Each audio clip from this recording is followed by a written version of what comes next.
How much current will be an electric bulb draw from 220 source if the resistance of bulb filament is 1200 ohm?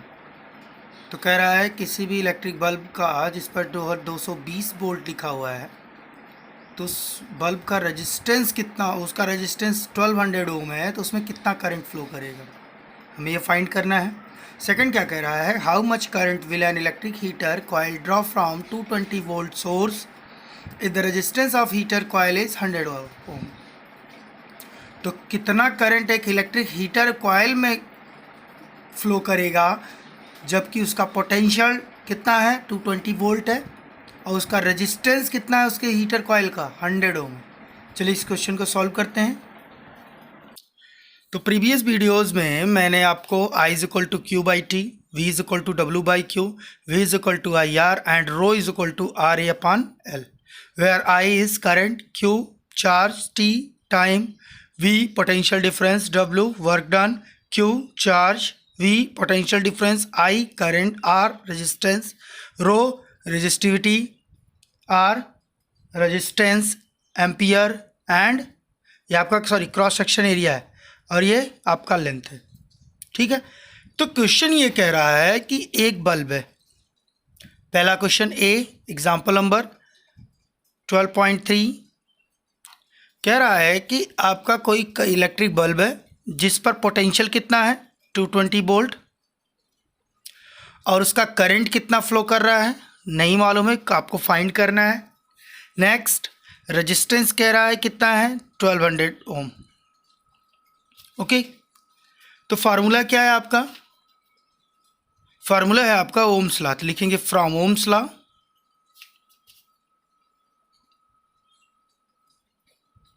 क्या है ohm's law में V is equal to I R, but आपको क्या find करना है I, तो I is equal to V upon R, putting the value of potential and resistance, तो value put कर दीजिए 220 अपॉन 1200। ओके, तो 220 अपॉन 1200, जीरो से जीरो आप सॉरी एक जीरो 10 कैंसिल हो गया। ठीक है, डिवाइड करेंगे तो आपका कितना आएगा 12 जा 0.18 जा, ठीक 0.18 एम्पियर। एम्पियर मैंने क्यों लिखा, क्योंकि करंट की यूनिट क्या होती है, SI यूनिट एम्पियर होती है, तो यहाँ पर हम किससे डिनोट करेंगे, एम्पियर से डिनोट करेंगे। ठीक है, नेक्स्ट क्वेश्चन क्या कह रहा है, नेक्स्ट क्वेश्चन ये कह रहा है आपसे कि कोई आपका हीटर है, इलेक्ट्रिक हीटर है,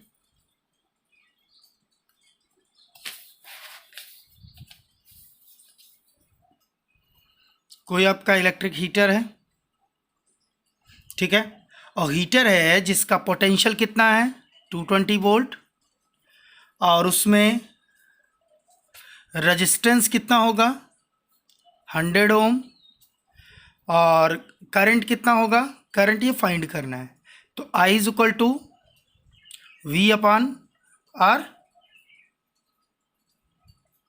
अभी निकाला ना आपने, अभी जस्ट इसके पहले आपने फार्मूला डिराइव किया, तो I is equal to V upon R, V की वैल्यू 220 अपॉन 100, जीरो से जीरो कैंसिल, 10 से डिवाइड करें कितना हो जाएगा 2.2 एम्पियर।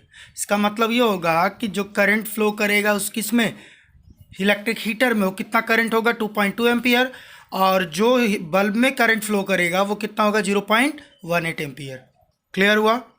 चलिए क्या एक और एग्जांपल हम लोग देख लेते हैं, जैसे 12.4 the potential difference between the terminal of an electric heater is 660 volt.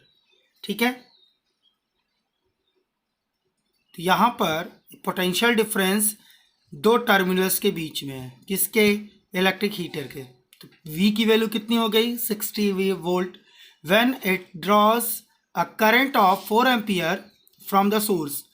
एक कोई बैटरी आपकी सेल आपने लगाया हुआ है जहाँ पर आपने 4 एम्पियर को उसको करंट आप प्रोवाइड करा रहे हैं, तो कह रहा what current will the heater draw if the potential difference is increase to 120 volt. कह रहा है कि उसका करंट कितना होगा उस हीटर का जबकि पोटेंशियल डिफरेंस इंक्रीज होकर के 120 वोल्ट हो गया। ठीक है, चलिए देखते हैं। We have given potential difference between two terminals of electric heater of an electric heater तो कितना दिया है 60 वोल्ट और उसमें कितना करंट फ्लो कर रहा है 4 एम्पियर का। तो कह रहा है कि करंट, पहली बात तो ओम्स लॉ के थ्रू पहले हम देख लें कितना इसका रेजिस्टेंस कितना आ रहा है, किसका, इलेक्ट्रिक हीटर का। तो resistance of electric heater is equal to R is equal to कितना हो जाएगा V अपान आई। तो V की वैल्यू कितनी है 60, I की वैल्यू 4, मीन्स रेजिस्टेंस कितना आ गया 15 हो। रेजिस्टेंस चेंज नहीं होता है, ठीक है। रेजिस्टेंस तब तभी चेंज होता है जब आपका हीट करें या जो भी हो, तो किसी भी ऑब्जेक्ट का रेजिस्टेंस चेंज तो होगा नहीं। अब कह रहा है कि when potential difference is increase to 120 volt, resistance क्यों नहीं इंक्रीज होता, मालूम है आपको, बताया था ना, R is equal to V is equal to I R is equal to V upon I. तो वी अपान आई, आर तो कांस्टेंट है ना, प्रोपोर्शनलिटी कांस्टेंट है, जिसको उन्होंने क्या बोला रेजिस्टेंस बोला, ये तो कांस्टेंट है। ये कांस्टेंट तब कब होगा जब जितना पोटेंशियल जिस रेशियो में बढ़ेगा उसी रेशियो में अगर करंट भी आपका इंक्रीज हो रहा है तो रेजिस्टेंस आपका बड़ी इंक्रीज होगा नहीं, रेजिस्टेंस आपका फिक्स्ड रहता है। क्यों? क्योंकि आपका वेरिएबल ये दोनों हैं और वेरिएबल सेम रेशियो में होंगे, तो सेम रेशियो में होंगे तो कांस्टेंट तो सेम होगा, तो सेम चीज रेजिस्टेंस आपका चेंज तो होगा नहीं। अब कह रहा है कि अगर पोटेंशियल 120 वोल्ट हो तो तब करंट कितना होगा, तो आई इज इक्वल टू, तो वी की वैल्यू हो गई ना, तो I is equal to V upon R. तो वी की वैल्यू 120 और आर की वैल्यू 15 से डिवाइड कर दीजिए, 15 8 जा 120, तो 8 एम्पियर आ गया। क्लियर? चलिए एक एग्जाम्पल और देख लेते हैं। एग्जाम्पल नंबर 12.5 कह रहा resistance of metal wire of length 1 metre is 26 ohm at 20 degree Celsius. ठीक है, 1 मीटर का लेंथ है कोई वायर का और उसका रेजिस्टेंस 26 ओम है 20 डिग्री सेल्सियस पे। यहाँ टेम्परेचर से कोई मतलब नहीं है, ठीक है। If the diameter of the wire is 0.3 millimeter, what will be the resistivity of metal at that temperature using table 12.2 predict the material of the wire। हमें 12.2 आपकी बुक में दिया है, तो 12.2 टेबल देख करके हमें प्रेडिक्ट करना है कि वो मटेरियल कौन सा है, क्योंकि उस मटेरियल का रेजिस्टिविटी जो होगा उसके इक्वल होगा। तो सबसे पहले हमें क्या दिया है, resistance of metal wire of length 1 metre. We have given resistance of metallic wire 26 ohm, length 1 metre और डायमीटर कितना है 0.3 mm। तो मिलीमीटर में है तो इसको किस में कन्वर्ट करेंगे, मीटर में। ओके, तो 1 metre is equal to 10,000 millimetre, means 1 metre is equal to 10 to power 4 millimetre. तो 1 millimetre is equal to 10 to power -4 metre. Okay, तो 1 millimetre is equal to 10 to power -4 metre.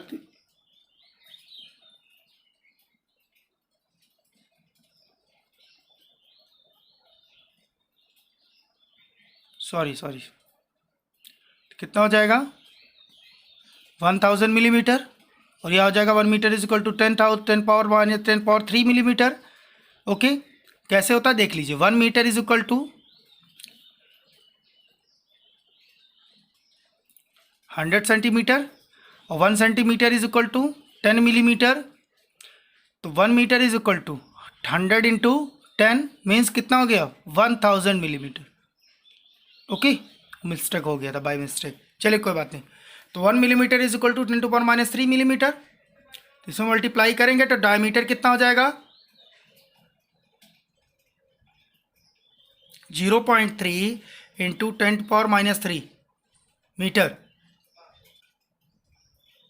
0.3 का आपका point हटाएंगे, 3 into 10 to power -4 metre. Okay, diameter हो गया।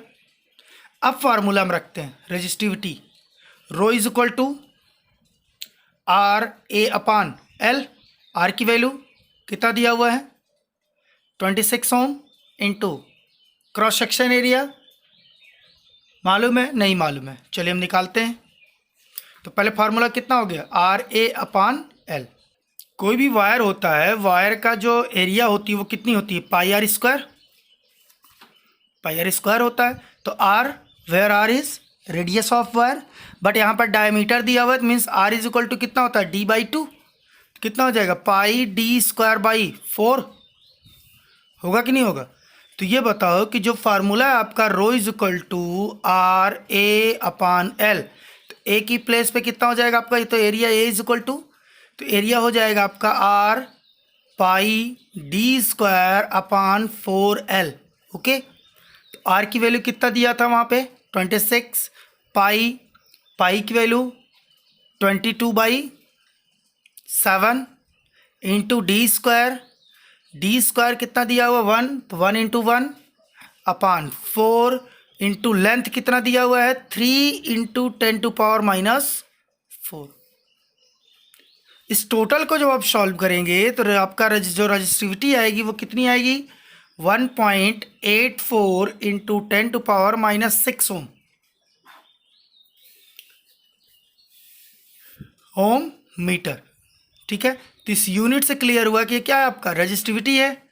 तो resistivity है तो इसको हम देखेंगे कहाँ पर, टेबल में देखेंगे।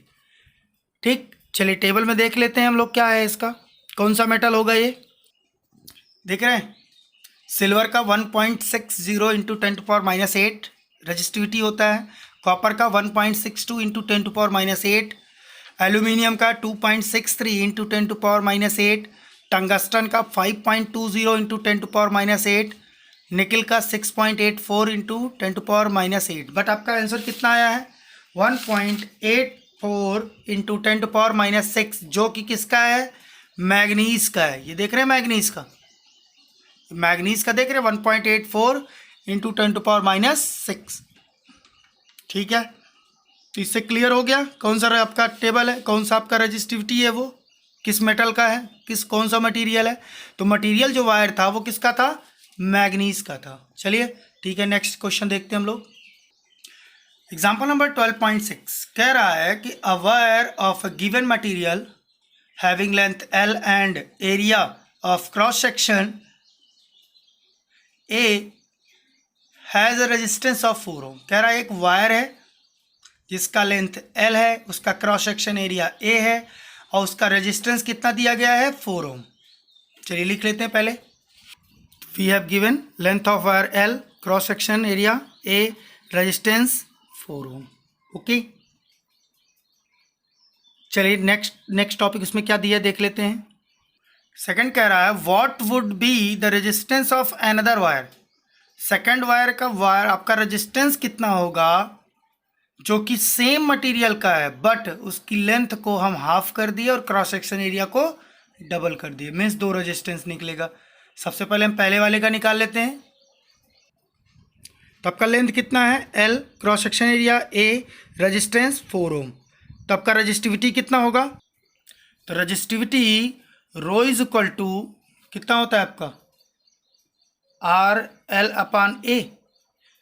बट यहाँ पर रेजिस्टेंस क्या है, एक R1 फर्स्ट कंडीशन पे, सेकंड कंडीशन पे R2 है। तो R1 की वैल्यू अगर हम निकालें तो R1 is equal to rho L/A। Length आपका L है, आपका A है, क्योंकि मटेरियल सेम है इसलिए रजिस्टिविटी दोनों की क्या होगी, सेम होगी। Equation number first. अब ये कह रहा है कि लेंथ को हाफ कर दिया जाए और क्रॉस सेक्शन एरिया को डबल। चलिए तो सेकंड क्या हो जाएगा R2 रो